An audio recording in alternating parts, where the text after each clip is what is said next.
धर्मदास की विनती समर्थ चित दीजो हो। धर्मदास की विनती समर्थ चित दीजो हो। यो आना जाना निवार के अपना कर लीजो हो। यो आवन जावन निवार के अपना कर लीजो हो। भक्ति दान गुरु दीजियो देवन के देवा हो। भक्ति दान गुरु दीजियो देवन के देवा हो। जन्म पाया भूलू नहीं कर हो पद सेवा हो। सत साहिब। अब उस प्यारी आत्मा ने, बहुत लंबी और कथा शेष है इसकी, फिर कभी सुनाएंगे। आज समय के अभाव से इतना ही कि परमात्मा से फिर के मांगा। जब सतलोक में देख लिया अपनी आंखों से, परमात्मा इनको साथ लेकर सतलोक गई, सब कुछ दिखा, तब के कहा था अब तो भगवानों के भगवान हैं। हे परमात्मा अब मुझे भक्ति दान दे दो। ना मैं तीर्थ करूं, ना कोई व्रत करूं, ना कोई मंदिर पूजा करूं, ये सत्कर मानना प्रभु। और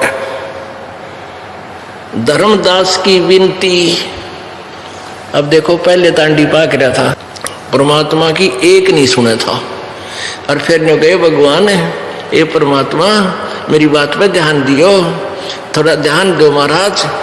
कहते धर्मदास की विनती समर्थ चित दीजो हो। ये समर्थ परमात्मा ध्यान दो, मतलब मेरी क्या कहती पुण्यात्माओं, जब ये ज्ञान हो जाएगा कि हम बहुत बूढ़े संकट में फंसे पड़े हैं, रात को नींद आनी बंद हो जाएगी आपको। कब तक? जब तक नाम नहीं मिलेगा। क्योंकि जिनको नाम मिल गया वो तो निश्चिंत हो गए, वही काम काल तो बाहर हो गए, ये काल हमारे निकट आ नहीं सकता। परमात्मा कबीर जी के जो शरण में आगे और मर्यादा पूरी रखते हैं, उन पर काल का अटैक नहीं हो सकता। जब लग हंसा हमारी आना, काल लगे ना तेरा बाणा। जब तक ये हंस पुण्यात्मा मेरी मर्यादा में रहेगा, काल तेरा अटैक नहीं हो सकता। इस बात को वो काल भी मानता है कि हाँ कबीर जी के हंस को हम कुछ नहीं कर सकते। तो पुण्यात्माओं, ये आपका सौभाग्य है कि आपको ये अनमोल ज्ञान जो 21 ब्रह्मांड में नहीं था, जो तुम्हें मिल रहा है, ये सौभाग्य है आपका। बोलो सतगुरुदेव सत साहेब। परम पिता परमात्मा पूर्ण ब्रह्म सर्व सृष्टि रचनहार कबीर देव जी अपने सतलोक स्थान से, उस रित धाम से चलकर इस काल के लोक में आते हैं। वो पूर्ण ब्रह्म तत्व ज्ञान का प्रचार करने के लिए अपना ही दूसरा रूप धारण करते हैं। एक हल्के तेज पुंज का रूप बना के वो परमात्मा यहाँ समय समय पर प्रकट होते रहते हैं। वो अपना नामांतर और रूपांतर भी करते रहते हैं, क्योंकि ये काल भगवान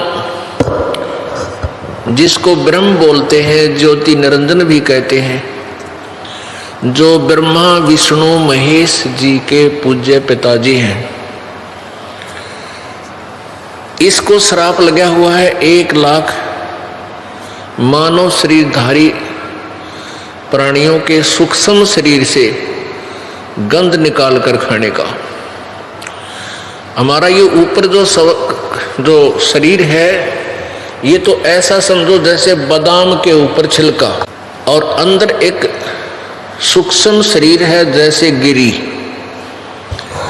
ये समझो कि गिरी के उस गिरी में भी कोई और बीज हो, ऐसा जानो। तो ऐसे इस शरीर के अंदर ये सूक्ष्म शरीर है, और सूक्ष्म शरीर के अंदर ये जीव रहता है, और सूक्ष्म शरीर के ऊपर एक सूक्ष्म वासनाएं लिप्त हो जाती हैं। जैसे ये प्राणी पूरे जीवन में जैसा भी चटपटा आहार करता है, मांस खाता है, सुल्फा पीता है, शराब पीता है और अफीम खाता है, ये जैसे भी 36 व्यंजन खाता है, तो ऐसे वो सभी की वासना सूक्ष्म शरीर में लिप्त हो जाती है। और जैसे आहार हम करते हैं इसका, इससे हमारा स्थूल शरीर स्वस्थ रहता है, ये कार्य करने योग्य रहता है, और उसके अंदर से और सूक्ष्म जो वासना होती है वो सूक्ष्म शरीर में ही जाकर लिप्त हो जाती है। फिर ये काल भगवान 1 लाख मानव शरीरधारी प्राणियों को 21वें ब्रह्मांड में बनी हुई तपतशिला पर, तपतशिला एक बहुत सुनियोजित ऑटोमेटिक गर्म रहने वाली एक पत्थर की टुकड़ी है। जैसे तई होती है, तवी, एक बड़ी तई होती है, उसको उल्टा रख के और रोटियां बनाते हैं, उसको समझो सुल्टा कर ले ऐसे। वो बीच से पातर टाइप है, चारों तरफ से ऊपर ने है जैसे कटोरी टाइप। तो उसमें 1 लाख मानव शरीरधारी प्राणियों के सूक्ष्म शरीर, उन प्राणियों को सूक्ष्म शरीर समेत उसमें डाल देता है, और वो ऑटोमेटिकली इतने गर्म कर देती है उस प्राणी के सूक्ष्म शरीर से, उस गंध को छुड़वाती है वो तपतशिला, यानी वो आँच, गर्मी, ताप। वहां पर जिस प्राणी ने अधिक व्यसन किए होते हैं, आप देखो इस काल की कितनी जबरदस्त चाल है। ये प्राणी इन बुराइयों पर ऑटोमेटिकली लग जाता है, शवते लग जाता है। जैसे हुक्का बना लिया और कितने तम्बाकू का पौधा ढूंढ लिया, इसने गधे भी ना खावे, और इसने कूट छेद 1 घंटा, हमने देखे हमारे माता पिताजी और भी वहाँ आसपास के अड़ोसी पड़ोसी 2 घंटे मुसड़ मुखड़ में गेर कर दे मुसड़, पहले उसने काटे, फिर उसका वहाँ गुड़ गाड़ गेर कर उसका खूब चूरमा सा बनाया, और फिर ओका बनाया, फिर आग बनाओ, एक चलम लाए, उस चलम में 36 और जुगाड़ जोड़े, और फिर उसमें बरका वो अड़ंगा और गुरुड़ ये स्वाद ले, यू मन ले सारे आनंद। तो ये जितना जिसने ज्यादा तम्बाकू प्रयोग किया हो, या मांस प्रयोग किया हो, या शराब प्रयोग की हो, उसके सूक्ष्म शरीर में उतना ही गंध ज्यादा डिपॉजिट होता है। और फिर वो तपतशिला पर जब डाला जाता है तो वो बहुत समय तक उसमें, उसको अधिक समय तक तपतशिला पर भूना जाता है, क्योंकि उसमें गंध घना है, माल घना है उस काल का, तो उसको काफी देर तक वहां तड़फाया जाता है, बहुत बुरी तरह उसमें से सारा गंध निकल ले, तब उसको उसने ऐसा सिस्टम बना रखा है कि वो प्राणी उसी समय वहां से छूटेगा जब उसका सारा गंध छूट लेगा। और जिन्होंने वैसे स्वाभाविक कोई व्यसन कम किए हैं, उनका तपतशिला से पीछा जल्दी छूट जाता है, फिर आकर योनि दूसरी धारण करनी ही पड़ती है कर्म अनुसार। तो ऐसे इस काल ने जुगाड़ जोड़ रखे। जो प्राणी परमात्मा कबीर जी की शरण में आ जाते हैं वो फिर तपतशिला पर नहीं जाते, उनका अकाउंट ये धर्मराज, इस काल का जो चीफ जस्टिस है, ये धर्मराय नहीं लेता। उसका उस भक्त का अकाउंट इनके पेपर से, इनकी बही से, इनके कंप्यूटर से ऑटोमेटिक निकल जाता है। तो कहने का भाव ये है कि जितने व्यसन आज समाज कर रहा है कलयुग में, इसलिए काल करवा रहा है कि ज्यादा व्यसन करेंगे तेरा अच्छा भोजन बनेगा। तो पुण्यात्माओं, इसलिए इस काल भगवान ने सभी प्राणियों को मिसगाइड कर रखा है। सभी प्राणियों को, ब्रह्मा विष्णु महेश तक को भी यथार्थ ज्ञान नहीं दे रखा। इसको डर लगा हुआ है कि यदि इन सभी प्राणियों को अपने मूल स्थान का पता लग गया, ये सभी भाग जाएंगे, सभी दौड़ जाएंगे, यहाँ कोई नहीं रहेगा। दौड़ जाना वैसे आसान नहीं है, क्योंकि संत आवेंगे, परमात्मा कबीर जी आते हैं, वो फिर अपना यथार्थ ज्ञान देते हैं। तो काल ने ऐसा सिस्टम बना रखा है, हम इतने अज्ञानी बना दिए कि हम अपने परम पिता के साथ ही वाद विवाद करना प्रारंभ कर देते हैं और उस परम पिता की उस यथार्थ कहानी को हम सुनना भी नहीं चाहते और हम काल के जाल में रह जाते। परमेश्वर कबीर जी आते हैं, जैसे तैसे करके वो इस कलयुग के अंदर प्रत्येक प्राणी को, जो मानव शरीरधारी प्राणी होगा, पुण्यकर्मी प्राणी, वैसे तो कलयुग में पुण्यहीन प्राणियों का जन्म होता है, पुण्यहीन प्राणी आते हैं। और वैसे दूसरे दृष्टिकोण से देखेंगे कि वो बहुत ही अच्छे खुशकिस्मत वाले होंगे। अब पुण्यहीन और खुशकिस्मती, ये दोनों का कैसे मेल है? जैसे आप देख रहे हो कि एक प्राणी बहुत बड़ा सेठ है, धनी है, कार है, फैक्ट्री है, या कोई अच्छा अधिकारी है, या कोई मंत्री, मुख्यमंत्री, प्रधानमंत्री बना हुआ है, और एक गरीब आदमी है, रिक्शा चलाता है, मजदूर है, किसान है, दुकानदार, हैंड टू माउथ है, और दोनों का ही जन्म इस कलयुग में है। तो पुण्यहीन तो वो हैं जो आज जिनके पास खाने का भी आहार समय पर नहीं मिलता, लेकिन वो खुशकिस्मत इसलिए है कि उनका जन्म इस समय है, ये भक्ति युग में है, भक्ति काल में। तो ये कैसे पुण्य है, कैसे शुभ कर्म है, कैसी अच्छी किस्मत है। दो प्रकार के कर्म है, एक तो धार्मिक कर्म यानी पुण्य जिनको कहते हैं, पुण्य यानी धर्म किया हुआ, दान, और दूसरा भक्ति कर्म। आप जी के भक्ति कर्म अत्यधिक थे, बहुत अत्यधिक थे, लेकिन आपका जो दान कर्म नहीं थे, तो आपको जन्म भी मिला आपकी भक्ति कर्म के कारण, लेकिन आपको समय पर रोटी भी नहीं है, ना कोई सुख सुविधा है, आपत्तियां भी आप पर दिन आ रही हैं।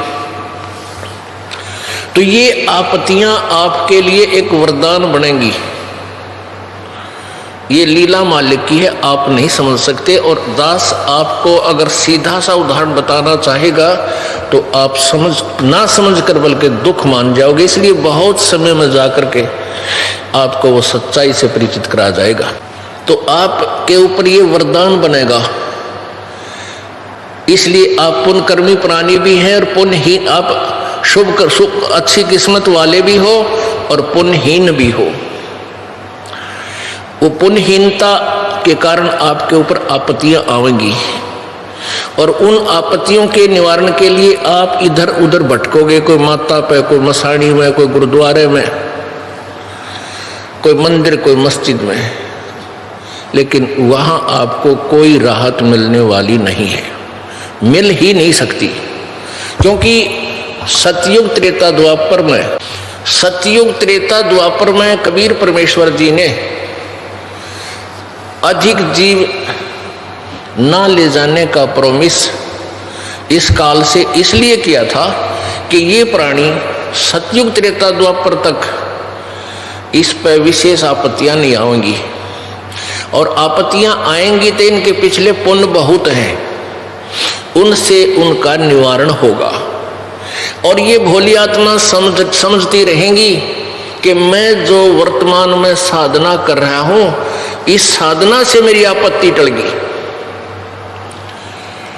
इस कारण से वो कबीर परमेश्वर द्वारा दिए गए यथार्थ ज्ञान को स्वीकार नहीं करते। अपनात्माओं, जैसे एक टटीरी पक्षी का वर्णन आता है महाभारत के अंदर।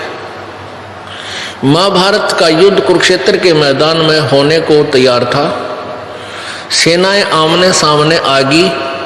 उधर से एक टटीरी पक्षी ने उस कुरुक्षेत्र के मैदान में अंडे उत्पन्न कर दिए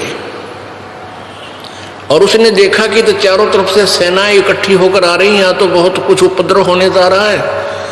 तब उसने परमपिता परमात्मा से अर्ज लगाई कि हे प्रभु, मेरे बच्चों की रक्षा करना, रोक है, कोई विकल्प नहीं था। तो परमात्मा पूर्ण ब्रह्म ने, सत्य पुरुष ने इंद्र के लोक से इंद्र के हाथी का गले में लटका हुआ, गले में रहता है एक बहुत बड़ा घंटाड़ा, बोला जैसे मंदिर में टाली सी बजाया कर आपने देखा हुआ घंटी बजाते हैं, एक बहुत बड़ा घंटा हाथी के बांधा जाता है। उसको बताते वो 88,000 मन का था। 88,000 मन, एक मन 40 किलो का। और वो ऊपर से आकर के उन अंडों के ऊपर परमात्मा ने रख दिया।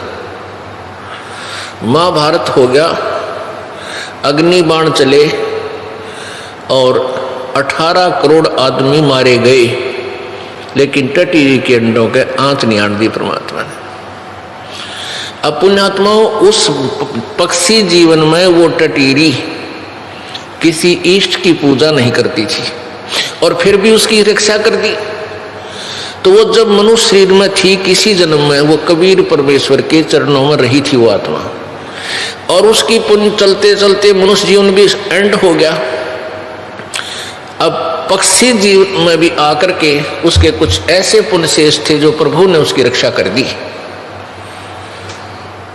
अब मनुष्य जैसे सतयुग त्रेता द्वापर में या वर्तमान में जिनके पुण्य भी शेष रहते हैं और वो जैसी भी साधनाएं कर रहे हैं, वो सोचते हैं कि जो आज हमें सुख सुविधा प्राप्त है, जैसे ये दास पहले लोक वेद के आधार से हनुमान जी का पुजारी था, परंपरागत बाबा श्याम जी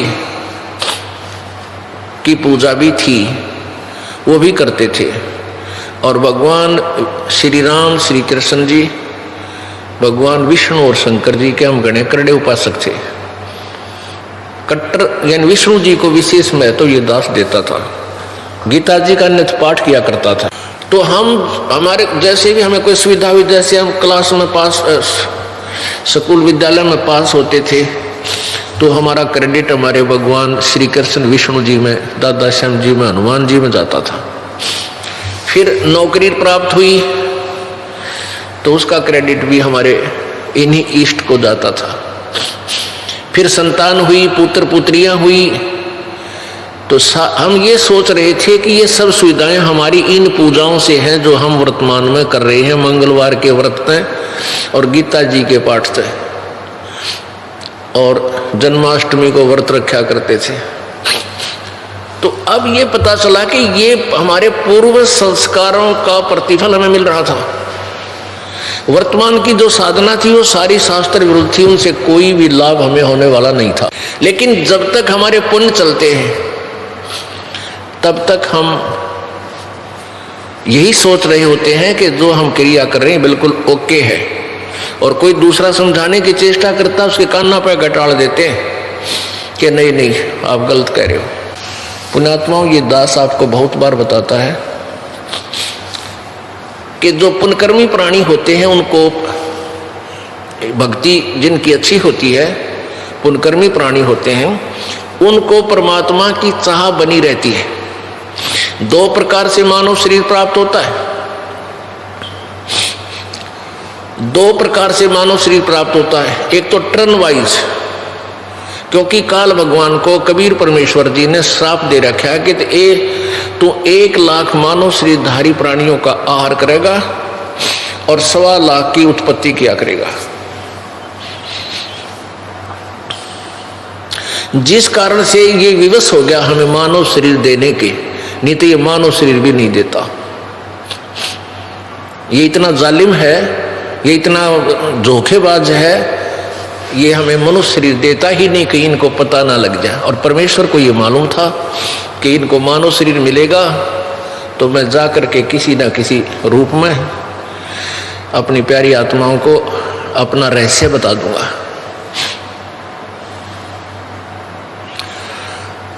तो ये काल जो है दो प्रकार से मनुष्य जीवन मिलता है। एक तो टर्न वाइज, एक ऐसा विधान बना रखा प्रभु ने कि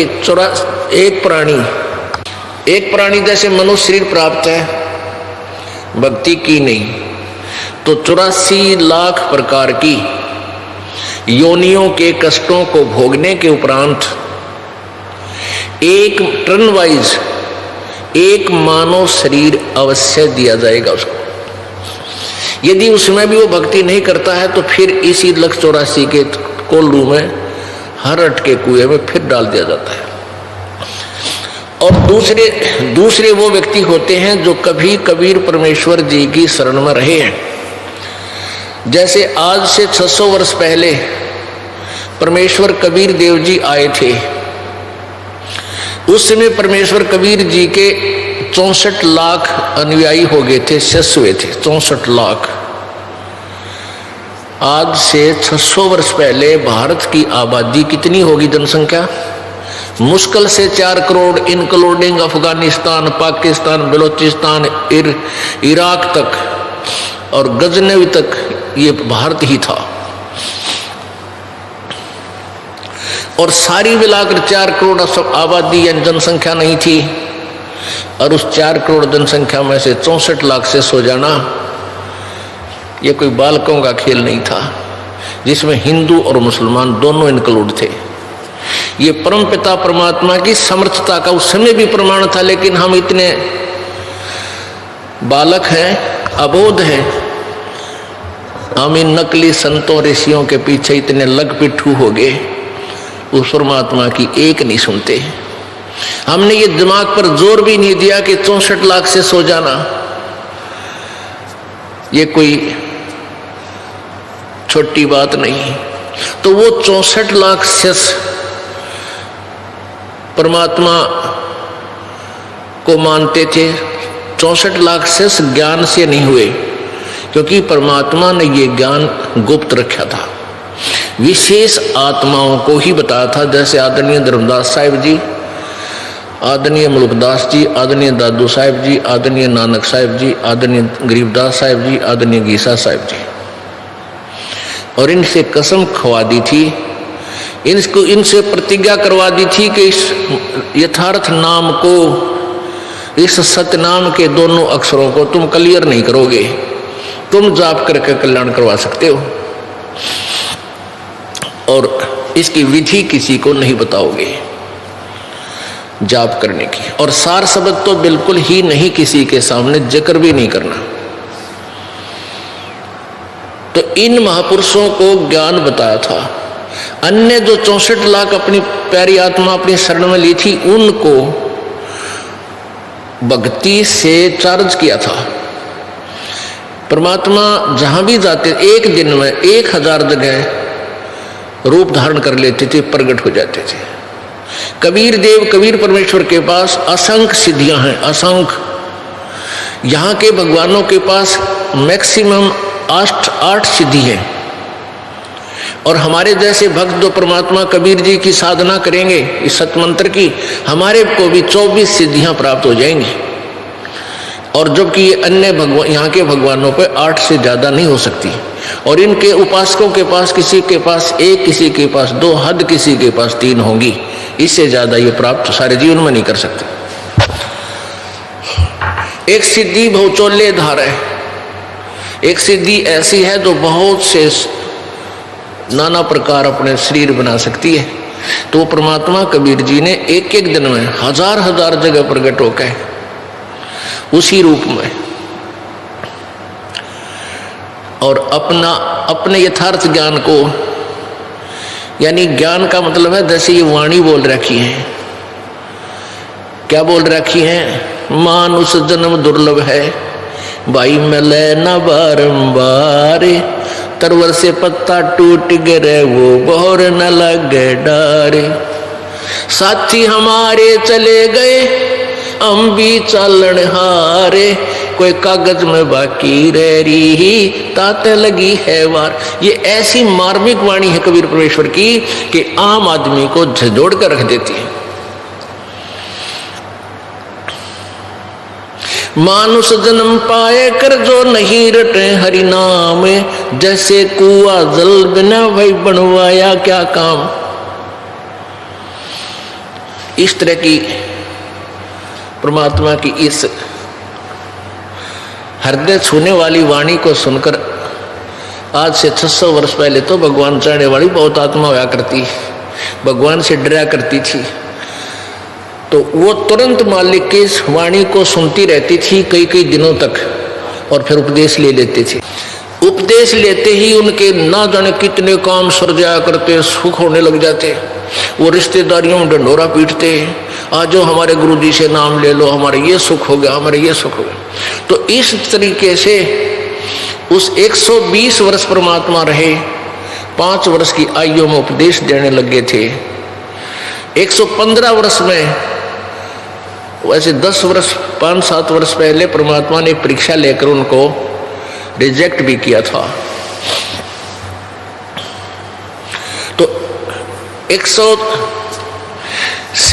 वर्ष कंटिन्यूस परमात्मा अपना प्रचार करते रहे, अपनी समर्थता का प्रमाण देते रहे, उनके दुखों का उपाप रूपी कांटों को निकालते रहे।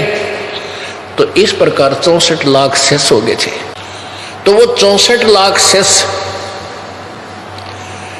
परमात्मा ने देखा कि ये पार होने योग्य हैं या नहीं।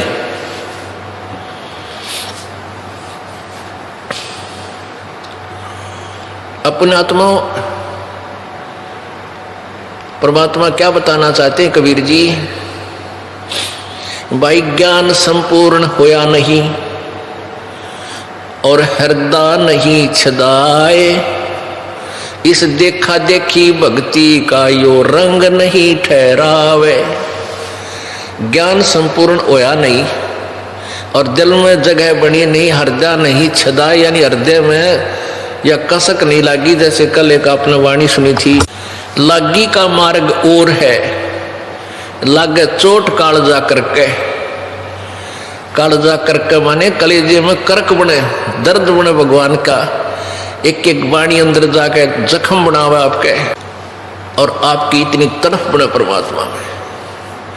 कबीर जी कहते हैं, कबीर वैद बुलाइया पकड़ के देखी माँ, वैद न वेदन जान ही मेरे कर्क कलेजे माँ।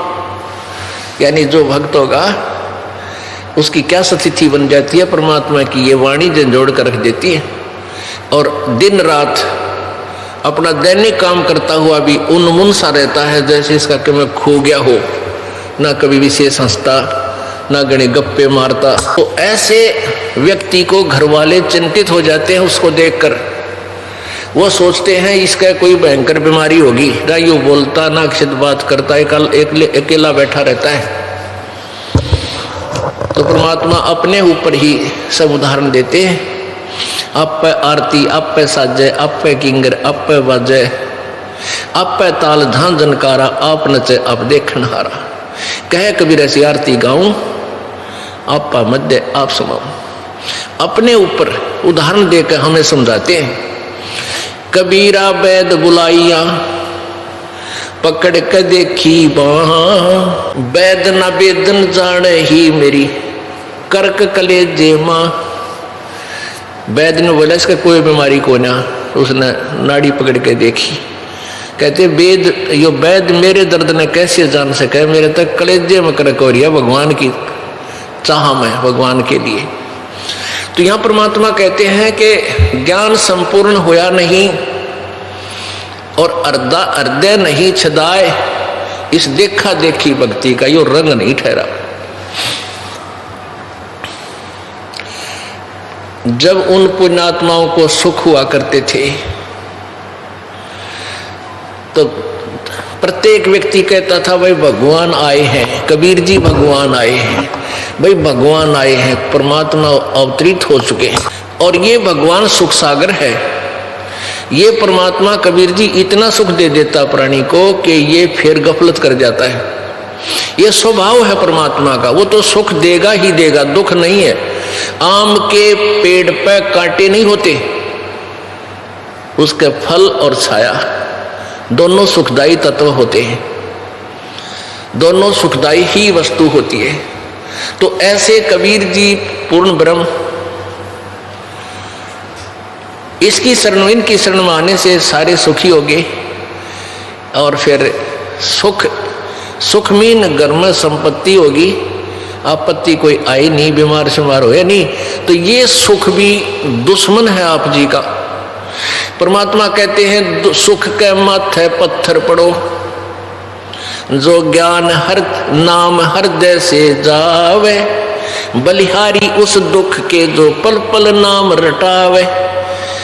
कबीर परमेश्वर जी कहते हैं, उदाहरण देते हैं कि आग लगे से सुख के, जिस तक भगवान की भूल पड़े। और हे बलिहारी इस दुख के, हे परमात्मा ऐसा दुख दिए रखना जिसे तेरी याद बनी रहे, ऐसा सुखी भी ना करना, इस काल के जाल में फिर फंस जाऊं। एक दिन परमात्मा कबीर जी कहीं सत्संग कर रहे थे, रात का समय, गर्मी का मौसम,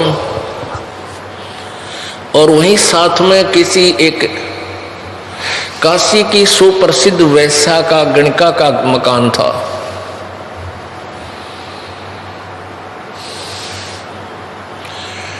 अब वो गणिका ने जब आवाज सुनी परमात्मा की, ये प्यारी वाणी सुनी, भी मानुष जन्म पाके जो नहीं रटे हरि नाम, और जैसे कुआ जल बिना फिर बनवाया क्या काम। तो उस लड़की को एकदम जो है ना यह कसक हुई कि हे भगवान, परमात्मा का नाम जिक्र हो रहा है। तो उस अपने महल की खिड़की के साथ आकर बैठ गई अंदर ही, और उधर परमात्मा ज्ञान सुना रहे थे। उस लड़की के हाथ पांव कांप गए, अकरे तेरा गजब हो, यौवन तो सारी उम्र जुल्म ही जुल्म कर लिए, और मेरा क्या होगा। हे, क्योंकि पुण्यात्मा इस काल की यह खास बात है, जो घनी पुण्यात्मा होगी उसने घने दुष्कर्म लाया करे और बदनाम करवा देगा दुनिया में, उससे सुस्त सब थूक है। और उनके अंदर एक विशेष गुण और होता है, जो जिस काम पर वो लगते हैं उसको पूरी स्पीड तक करते हैं। जो पुण्यकर्मी प्राणी और दुष्कर्मों पर लग जाते हैं, उनकी स्पीड गजब की हो सकती, वो फिर आगा पीछा ना देखते। जैसे इस दास के संपर्क में आने के बाद लाखों मनुष्यों ने शराब छोड़ दी, और वो एक नंबर के शराबी थे। घर में भी कहर तारे और गांव में बदनाम, और डेली शराब पीनी, रोज को बंद करनी। और जब उन्हें ये ज्ञान हुआ, परमात्मा की मेहर हुई, यो नाम ले लिया, उसके बाद कति ना वो छोड़ दी शराब, तमाकू, सुल्फा, सब बकवास छोड़ के, और फिर नाम पे इतनी स्पीड तो लाग गए, जो पैसा वो बर्बाद किया करते उसी स्पीड से फिर दान करने लगे। उनका स्वभाव है यो। तो लोग पहले तो न्यों क्या करते, यो शराब पी कर नाश करेगा, कर दिया इसने घर का नाश। और फिर इस दास की शरण में आए तो वो रोज सत्संग में आवे, क्योंकि अनमोल ज्ञान, फिर आपत्ति टले। तो अनजान व्यक्ति जो भगवान के विधान से परिचित नहीं है, वो ऐसे कहने लगे, यो तो भाई नाश से करेगा, इसने तो अपना नाश ही करना, पहले शराब में करे था, अब सत्संग में जा है, तीसरा दिन वहां दान कर कावनों को पाठ करा दिया 4000 रुपया का, यो तो नाश से करेगा। अब वो ना सुना करते किससे की, जब तक वो शराब पियों थे जब भी नहीं सुनते थे। अरे उनको पता है कि हम तो दोनों हाथों से बो रहे हैं बीज भविष्य का। तो फिर वो इस मार्ग पे भी इतनी स्पीड लगते हैं, और आज वो कति सुखी, हर तरह से सुख हो गए।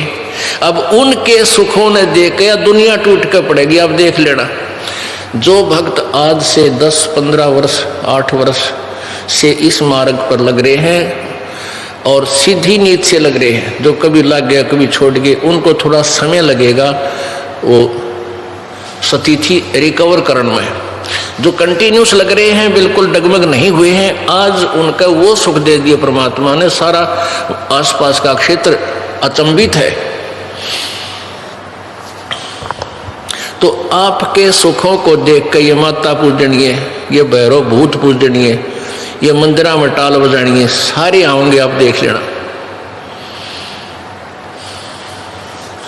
तो उस लड़की ने, उस वैश्या ने, गणिका ने सोचा भाई अब क्या करूं, अब क्या करूं, मैंने तो जीवन खराब कर दिया, ये अनमोल जीवन, कितनी कीमत बताई संत ने। तो उसने सोचा भी समाधान भी इन्हीं के पास हो सकता है, जो रोग बता रहा है तो दवाई भी जानता होगा। तो नीचे उतर आई वह लड़की, अपने मकान से बाहर आकर और करबद्ध खड़ी होगी गुरुदेव के सामने। उस लड़की के को आए हुए देखकर वहां श्रोताजन जो थे 100, 200, 400, उन्होंने देख लिया ये तो वैश्या आ गई। उनमें से 2-4 खड़े हुए कहने लगे तू भाग जा यहां से, भाग जा यहां से, निकल जा, तू बदनाम औरत है।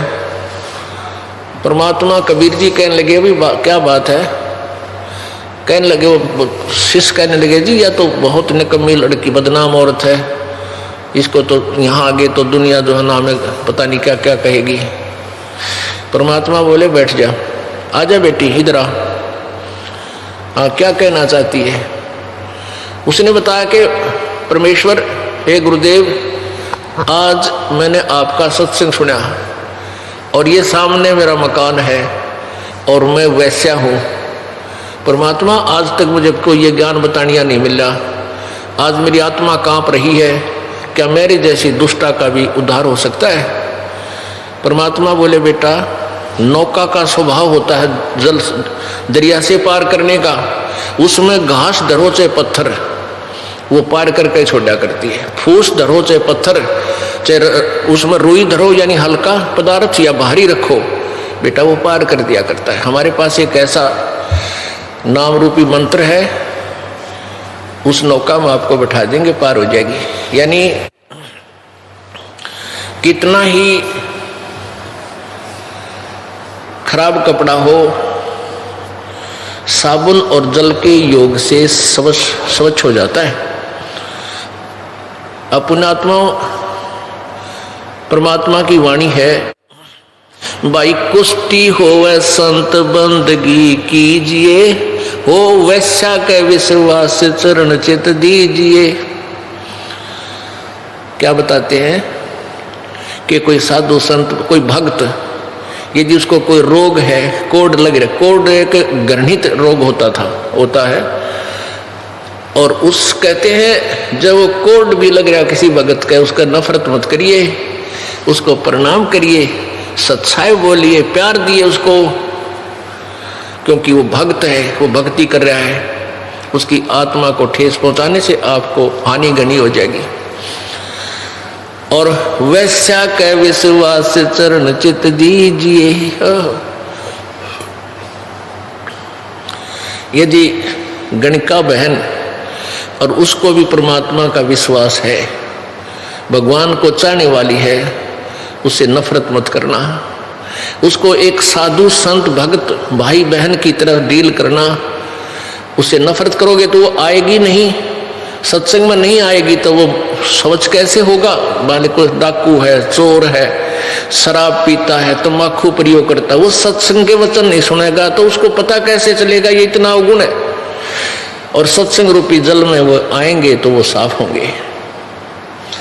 तो परमात्मा ने बहुत लंबा चौड़ा प्रवचन किया वहां उन उपस्थित भक्तों को समझाने के लिए,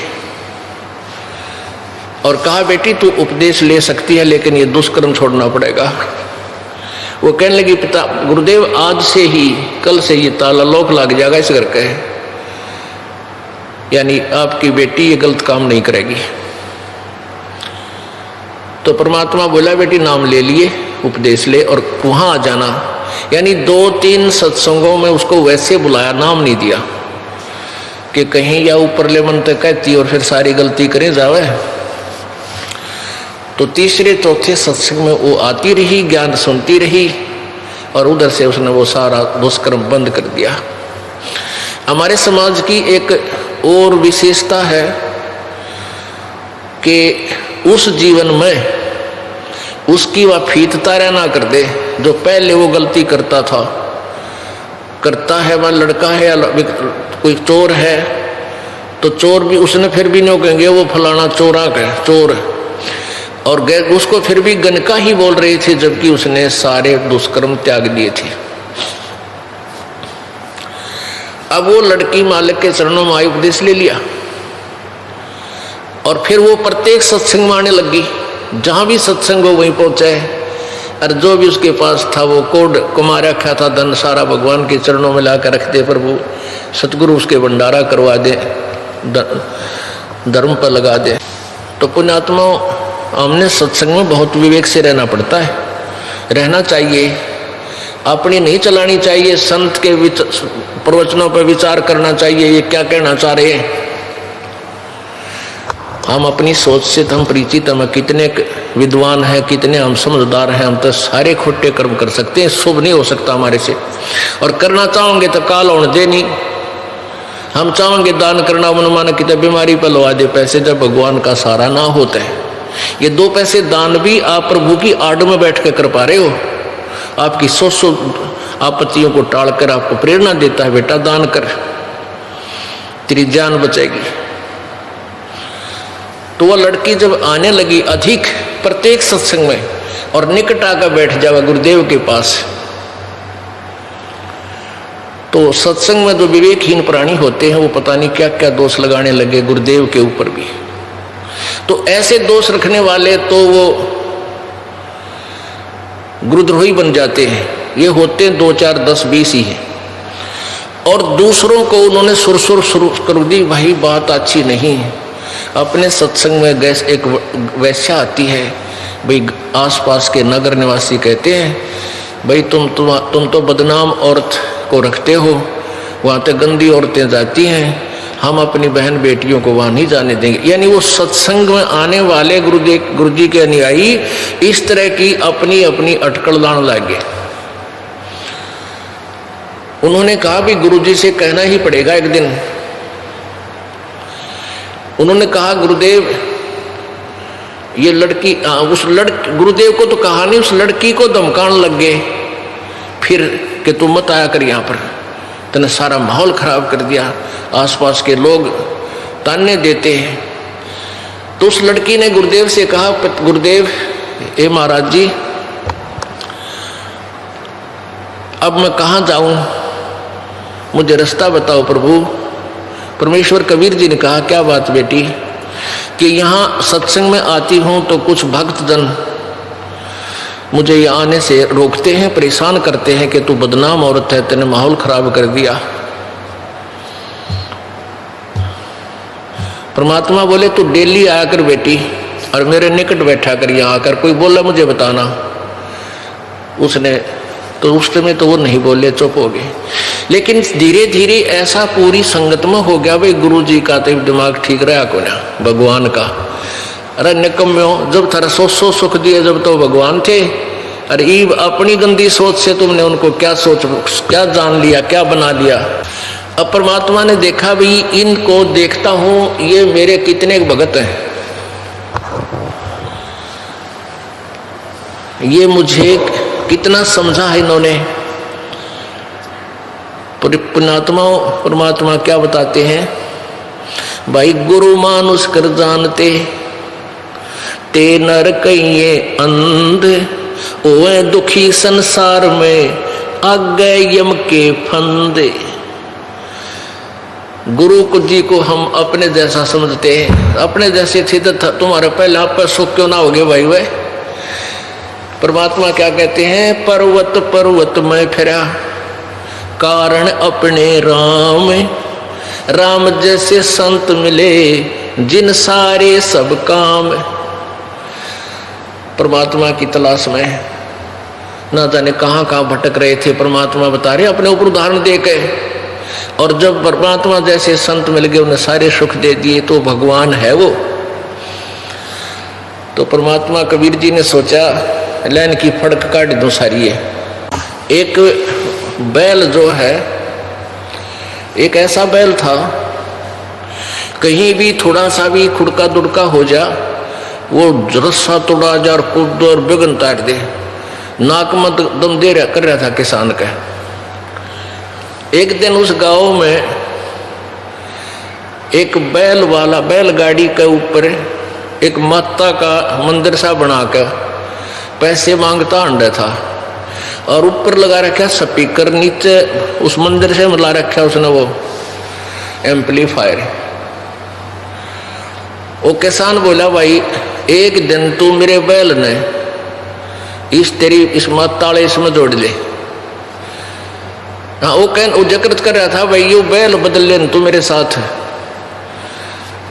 वो कहने लगा किसान, माता का जो माता का ड्रामा कर रहा था, मांगता अंडा था, बीच में मूर्ति रखा। वो बोला, भाई तू मैंने बेच ले इसने। अब वो दुखी हो रहा था किसान, उसने उसको सस्ता सा दे दिया। तो उसने क्या किया, वो अपना बैल तक खोल कर बांध दिया घर ने, और वो जोड़ दिया उसका जगह पर, और ऊपर ला दिया स्पीकर और एम्पलीफायर से सारे दिन चलाया। वो थोड़ी देर नाच कूद और टिक गया, फिर न्यू खड़ा हो गया, और वो स्पीकर उसके काना में सारा दिन लाए रखा उसने, अगले छक सारी फड़क काट दूं। तो परमात्मा ने सोचा कि ये सुर सुर सुर कर रहे हैं, भाई गुरुजी तो ऐसे हो गए, अगर गुरुजी वैसा को लाने लगे, बुलाने लगे। और परमात्मा और भी लीला की, सत्संग के बाद उस बेटी के घर पे भी जान लग गए शाम ने। यानी दिन में जैसे अपना दिन से कार्य से फारिग हुए, शाम के समय उस गणका के, उस बेटी के उमंग को देख कर, उसकी जिज्ञासा को देखकर उसके आंगन में उनके घर जान लगे और उसको ज्ञान समझाने लगे बेटी को कि बेटा ये भगवान का मार्ग है, दुनिया कुछ भी कहे, अपना भक्ति कर परमात्मा के मार्ग पे। परमात्मा के इस भक्ति में ये गुण है कि आपके सर्व पापों का नाश कर देगी, और किसी की ना सुनना। अब हम अपने तराजू में तोलते हैं दूसरे को। चोर को सभी चोर नजर आते हैं। एक चोर एक नेक आदमी के घर पर रुक गया, और उस नेक व्यक्ति ने अतिथि जानकर अपने घर के बीच में, सर्दियों के दिन थे, बिल्कुल जैसे आप सभी सो रहे थे वहीं उसको सुला दिया, खाना खिला दिया। अब वो नेक आदमी तो सो गया अपना तान के, और वो चोर जग गया। उसने रात ने उस नेक आदमी के 200 रुपये निकाले और खेंदे सी गया। एक चोर के घर पे एक रास्ते चलता कोई नेक आदमी रुक गया। अब चोर ने रोकते लिया, वो पहले उसकी जेब टिटोड़ी, उसमें केवल तम्बाकू पाया, कुछ नहीं पाया, पैसे नहीं थे, राह चलता आदमी बेचारा गरीब था। अब वो नेक आदमी तो सो गया, और वो चोर सारी रात जागता रहा कि कहीं रात ने तेरा चोरी करके ना चला जाए, क्योंकि वो अवगुण उस चोर में विद्यमान था, उस नेक आदमी में नहीं था। वो तो चैन से सो रहा है, और वो जो जिसमें दोष था उस नेक आदमी में भी वही दोष देख रहा था कि रात ने उठकर चोरी ना कर ले। तो ऐसे ही हम जैसे हैं, हम दूसरे को उसी तराजू में तोल देते हैं।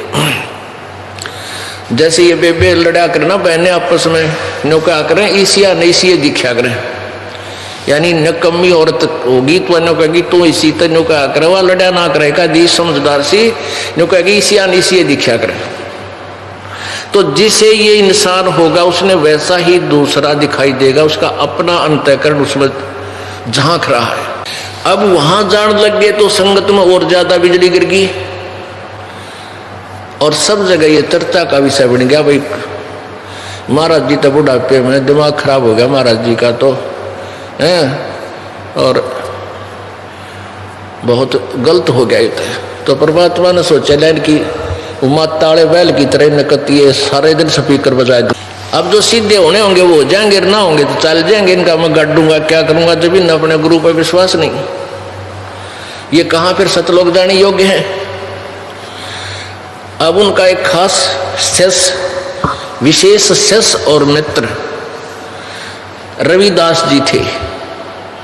रविदास जी बहुत निकट से प्रभु को समझ चुके थे, इसलिए प्रतिदिन बहुत अधिक समय उन्हीं के संग बिताते थे। तो रविदास जी से कहा कि रविदास जा एक हाथी किराए पे ले आ और 1 दिन का किराया दे दिए उसने, और कह दिया भाई हम आप हाँकांगे हाथी ने, आप पीलवान बन जाना ड्राइवर। और ठीक है। अब रविदास जी ने आज्ञा का पालन किया। रुपया 8 नहीं तो मैं 1 दिन का किराया था वो हाथी किराए पे ले आया। अब कबीर परमात्मा ने कहा उस लड़की से, वैसा उस बेटी से, क्योंकि गनका नहीं रही थी, समाज फिर भी उसको गनका ही सोच रहा था। कहा बेटी आज तू हर सुंदर, हर बढ़िया गहने पैर और सुंदर श्रृंगार हार करके मेरे साथ चल। अब उस लड़की ने कहा ठीक है पिताजी, जो आपकी आज्ञा। गुरु जी की आज्ञा का पालन करना अति अनिवार्य होता है।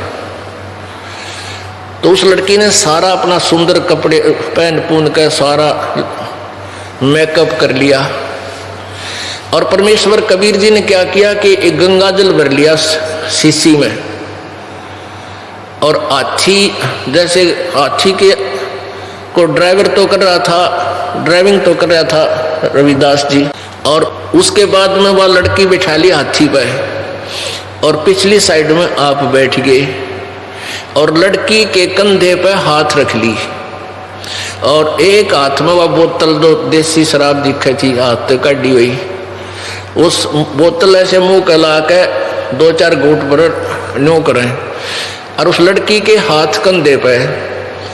और परमेश्वर ने कहा कि रविदास उस अच्छे उस बड़े बाजार में का निकाल दिया हाथी ने, वह सारे ही फटक निकल जा, काशी वाले की भी। अब ऐसा ही किया, जो घनी अच्छी दुकान थी, बड़ा बाजार था, उसके माँ के और वो दोनों संत और वह बेटी चल रहे हैं।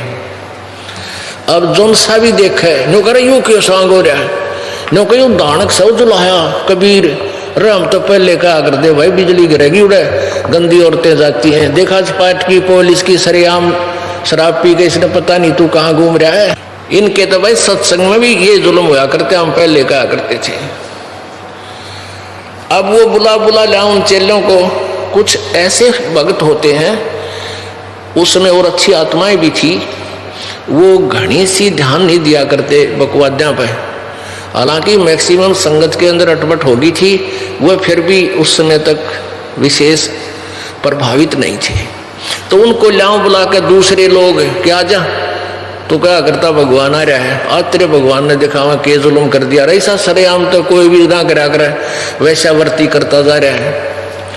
अब वो भगत आओ बाजे और देखें वो बैठा तुम्हारे गुरु जी, तो न्यो कह मैं तो 1 दिन गया था बस, मैं ना जाया करता उड़े।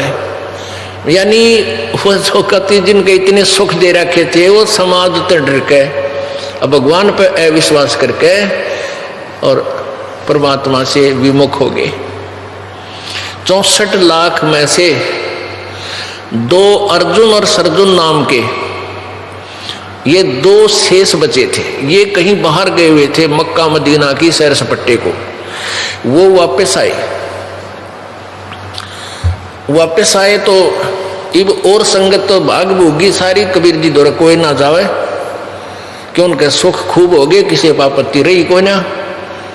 यह लास्ट की बात है, 10 वर्ष पहले परमात्मा सतलोक गमन से पहले।